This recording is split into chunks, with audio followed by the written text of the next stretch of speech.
ஒரு விதையின் கனவு. ஒரு சிறிய விதை மண்ணுக்குள் புதைந்து சிந்தித்தது. நான் ஒரு பெரிய மரமாவே முடியுமா?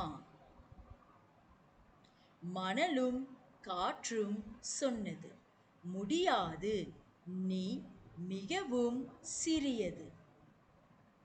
ஆனால் அந்த விதை அதை கேட்கவில்லை. மழையை குடித்தது, சூரியனை கண்டது, தினமும் சிறிது சிறிதாக வளர்ந்தது. பல மாதங்கள் கழித்து ஒரு நாளில் அது ஒரு சிறிய தண்டு. ஒரு வருடம் கழித்து ஒரு புதர். அதன் பின்னர் அது ஒரு வானத்தை தொட்ட மரமாகவே மாறியது.